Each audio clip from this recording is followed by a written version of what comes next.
नमस्कार। आज पुनः हिंदी व्याकरण के अगले भाग को लेकर आए हुए हैं। हिंदी व्याकरण में पिछले वीडियो मैंने बताया था कि भाषा का विकास किस प्रकार हुआ और भाषा में किन किन वर्णों का प्रयोग किया जाता था और वर्ण के प्रकार के बारे में हम लोगों ने पिछले वीडियो में जान लिया है। और आज हम लोग सीखेंगे कि वर्णों के मेल से शब्द तैयार किस प्रकार से होते हैं, क्योंकि वर्ण के बाद शब्द का स्थान आता है। कई वर्ण मिलकर शब्द बनते हैं।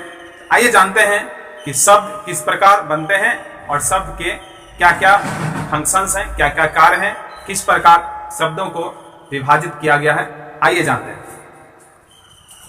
शब्द दो या दो से अधिक वर्णों के सार्थक मेल को कहते हैं। अब है दो या दो से अधिक वर्ण होने चाहिए। क्या होने चाहिए? वर्ण, यानी क, ख, ग, घ, अंग, यह सब जो 33 वर्ण है वो, उसके बाद जो स्वर वर्ण है 11, वो आपस में टच होते हैं, आपस में मिलते हैं तो एक नया निर्माण होता है। उस निर्माण को ही शब्द कहते हैं।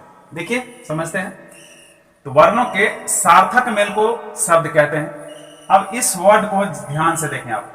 सार्थक मेल, तो वर्णों का मेल तो होगा, लेकिन किस प्रकार का मेल होगा? तो सार्थक मेल होने चाहिए, यानी कि ऐसा मेल जिसका कोई निश्चित अर्थ हो, न कि व्यर्थ का मिल जाए। उसके अंदर अर्थ समाहित होने चाहिए, तब हम उसे शब्द कह सकते हैं। देखिए, दो उदाहरण मैंने लिखा हुआ है। र, ये हलंत है, ये छोटा सा जो इसका नाम हलंत है। और कोई भी वर्ण शुद्ध रूप में हलंत के साथ ही लिया जाता है, खासकर जब व्यंजन की बात हो। तो र व्यंजन वर्ण है और ये हलंत देकर मैंने शुद्धता बनाई है, उसको शुद्धता का पहचान है। तो र में आ की मात्रा लगाया तो ये रा हो गया। अब म भी ये शुद्ध है, म में अ की मात्रा लगाया तो वो पूरा का पूरा म हो गया। इस तरह से राम, हालांकि ये बहुत छोटा सा शब्द है, लेकिन इसके अंदर वर्णों की संख्या 4 हो गई। 2 स्वर वर्ण है और 2 व्यंजन वर्ण है। 2 स्वर और 2 व्यंजन मिलकर के तब राम शब्द का निर्माण हुआ है। अब देखिए, एक नया शब्द है ज्योति। इसमें ज शुद्ध है, य शुद्ध है, उसके बाद ओ की मात्रा लगी है।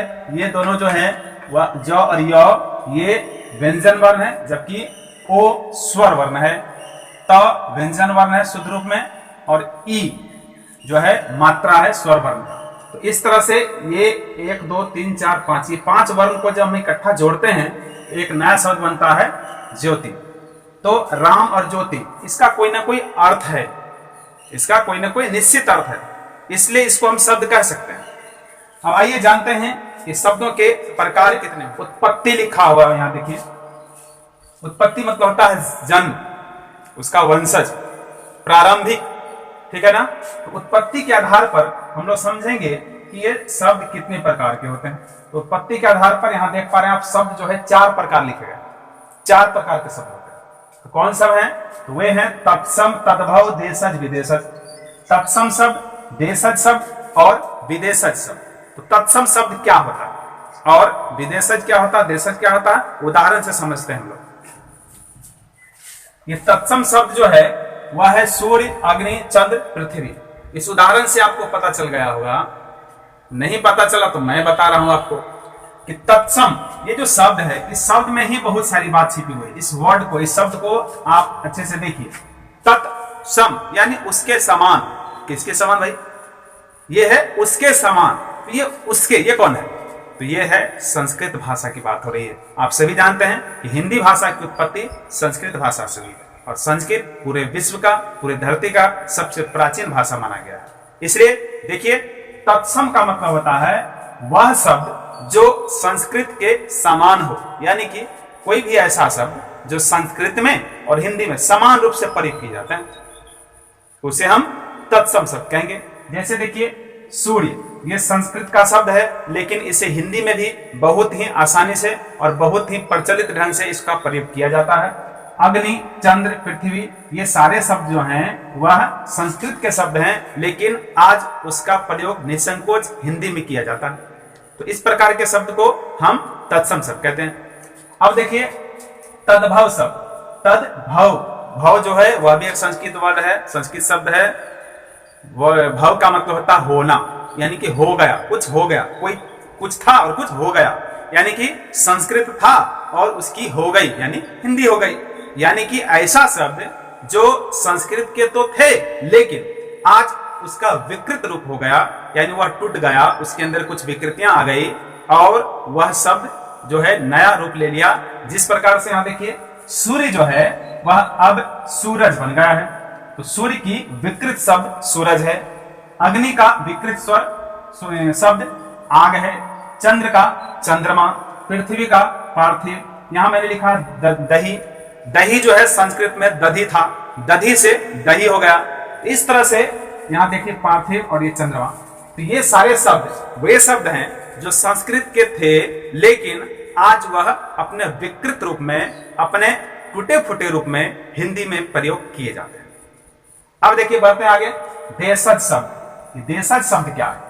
आप जानते हैं पूरे विश्व में बहुत सारे देश हैं, लगभग 350 के आसपास देश है, 350 देश हुए, सभी देशों की अपनी अपनी भाषा है। लेकिन जब देशज शब्द की बात होती है तो देशज शब्द वैसे शब्द होते हैं जो एक देश के खास संस्कृति और संस्कारों की उत्पत्ति होती है। जैसे यहां देखिए आप लोटा, तो लोटा जो है एक ऐसा शब्द है जो भारतीय संस्कृति से निकल के आई है, ये जो है भारतीय संस्कृति की देन है। पगड़ी एक ऐसा शब्द है जो माथे पर हम लोग जो है केस को ढकने के लिए, धूप से बचने के लिए पगड़ी का प्रयोग किया करते हैं। तो यह जो है देशी संस्कृति और हमारे संस्कारों की उत्पत्ति है, संस्कारों की देन है। इस प्रकार से लोटा, पगड़ी, खलिहान, कामत, हटिया, यह सब शब्द जो है हमारे देशी बोली से आई, इसलिए हम इसे देशज शब्द कहते हैं। अब देखिए आगे है विदेशज शब्द। विदेशज शब्द नाम से ही पता चलता है विदेश, यानी जो हमारे देश से बाहर से आकर के हमारे देश के भाषा में घुल मिल गए। जैसे साइकिल, CYCLE, साइकिल, साइकिल मतलब साइकिल बस। साइकिल का वैसे शुद्ध हिंदी यदि निकालने का प्रयास करें तो उसका अर्थ जो है वो चक्र होता है, लेकिन क्या हम लोग चक्र प्रयोग करते हैं? नहीं प्रयोग करते हैं, साइकिल प्रयोग करते हैं। तो साइकिल जो हमारी हिंदी भाषा में आ गई है, तो साइकिल जो है किस प्रकार के शब्द हुए? तो यह हो गया विदेशज शब्द। जज, वकील, अदालत, रोड, सड़क तो हिंदी है, रोड भी बोला करते हैं लोग। तो इस प्रकार के जो शब्द होते हैं जो विदेशी भाषाओं से आकर हमारे हिंदी भाषा में शामिल हो गए हैं, इन सभी को विदेशज शब्द कहते हैं। वकील जो है वह उर्दू वर्ड से, उर्दू लफ्ज से जो है हिंदी में आया हुआ है। इसी प्रकार आप देखिए जज, ये इंग्लिश है, अदालत उर्दू है, कंप्यूटर इंग्लिश शब्द है और कंप्यूटर की तरह मोबाइल है। उस प्रकार मैं एकमात्र साइकिल का उदाहरण देना चाहता हूं। साइकिल में जितने भी पार्ट हैं सभी को हम लोग इंग्लिश में ही बोलते हैं। गौर करिए, मैं 2-4 उदाहरण देता हूं। Handle, tyre, tube, bulb, spindle, pedal, frog, frame, gear, spoke, rim, ये सारे के सारे शब्द जो हैं हम लोग अंग्रेजी में ही प्रयोग करते हैं लेकिन हिंदी भाषा में प्रयोग करते हैं। तो इस तरह से ये सारे शब्द जो हैं वह विदेशज शब्द कहलाते हैं। अब आइए आगे बढ़ते हैं। प्रयोग, ये प्रयोग के आधार पर या प्रयोग की दृष्टि से शब्द जो हैं वो 2 प्रकार के बताए गए हैं। पहला शब्द है विकारी शब्द और दूसरा अविकारी शब्द। तो विकारी क्या होता है और अविकारी क्या होता है, इसके वर्ड को समझिए, आपको बिल्कुल आसानी से समझ आ जाएगा। विकार एक शब्द है हिंदी भाषा, विकार का मतलब होता है रोग, रोग यानी उसके अंदर कुछ न कुछ डिसेबिलिटी आ जाती है। तो ये विकारी शब्द जो है इसका मतलब हुआ वे सारे शब्द जिस पर कोई ना कोई विकार लग जाते हो, कोई ना कोई विकृति आ जाती हो। तो किस प्रकार से विकृति आती है देखिए, तो विकृति आने के लिए लिंग, वचन या पुरुष होना चाहिए। तो पुरुष के अनुसार, लिंग के अनुसार, वचन के अनुसार यदि कोई शब्द अपना रूप बदलता रहता है, विकृत हो जाया करता है, तो ऐसे शब्द को हम लोग विकारी शब्द कहते हैं। जैसे लंबा, मैं लंबा हूं, पुरुष हूं, मैं लंबा हूं। यदि मैं स्त्री होता, मैं लंबी हूं, वे लंबे हैं। तो इस तरह से स्त्रीलिंग का, पुल्लिंग का और वचन का नंबर्स का असर जो है इस पर होता है, यानी ऐसे शब्द जिस पर लिंग, वचन और पुरुष का प्रभाव पड़ता है, तो ऐसे शब्दों को हम सभी विकारी शब्द कहते हैं। अब है अविकारी, तो ऐसे शब्द जिसमें कोई विकार न लगता हो, यानी जिस पर लिंग, वचन या पुरुष का कोई भी प्रभाव नहीं पड़ता है, तो ऐसे शब्दों को हम लोग अविकारी शब्द कहेंगे। जैसे तेज, खास करके इस प्रकार के शब्द में विशेषण को विशेष स्थान प्राप्त है। तेज, लड़का तेज, लड़की तेज, वे तेज, हम सभी तेज, गाड़ी तेज। तेज एक ऐसा शब्द है जो किसी भी लिंग या किसी भी पुरुष या किसी भी लिंग के हिसाब से यदि प्रयोग होता है तो कोई उसमें विकृति नहीं आती। यह किसी भी लिंग के साथ, किसी भी पुरुष के साथ या किसी भी वचन के साथ बिल्कुल समान रूप से प्रयोग होते हैं। इसलिए इस प्रकार के शब्द को हम अविकारी शब्द कहते हैं। देखिए उदाहरण, लाल, तेज और चतुर, ये जो शब्द हैं, ये सभी शब्द हैं ऐसे हैं जो किसी भी लिंग के साथ, किसी भी पुरुष के साथ या किसी भी वचन के साथ आसानी से और बिना विकृत हुए, बिना उसका प्रभाव पड़े प्रयोग किए जाते हैं। अब आइए बढ़ते हैं बनावट की ओर। तो बनावट के दृष्टि से, बनावट के आधार पर हम शब्द को 3 भागों में बांटते हैं। कैसे बांटते हैं देखिए, सबसे पहले है रूढ़ शब्द। तो रूढ़ शब्द का मतलब होता है ऐसा शब्द जिसके खंड या टुकड़े अर्थ नहीं रखते हों। यानी कि जैसे मैंने बोला राम, तो राम में रा को अलग कर दिया जाए, म को अलग कर दिया जाए, तो दोनों खंड जो हैं वो बिल्कुल निरर्थक, उसके कोई अर्थ नहीं, जबकि राम का बहुत विशेष अर्थ है। इस तरह से यदि खंड निरर्थक हों तो ऐसे शब्दों को हम लोग रूढ़ शब्द कहेंगे। अब आगे बढ़ते हैं, यह है योग रूढ़ शब्द। तो योग रूढ़ शब्द में उदाहरण देखिए, हिमालय, कमल नयन, नरेश और सूर्योदय। तो ये जो सारे शब्द हैं, इसके अंदर खास क्या है? तो इसके अंदर खास है ये सारे इस तरह के शब्द हैं जिसको यदि हम टुकड़े कर दें, खंड कर दें, तो एक एक खंड भी अपना विशेष अर्थ रखता है। जैसे यहां देख ली हिमालय, तो हिमालय को जब अलग करते हैं, संधि विच्छेद का चैप्टर जब आप पढ़ेंगे तो इसको अच्छे से विशेष समझ आ जाएगी आपके अंदर। हिम प्लस आलय, यानी हिम इस पर लेफ्ट हैंड साइड हिम है, राइट हैंड साइड आलय है। हिम को आलय से जोड़ते हैं तो हिमालय बनता है।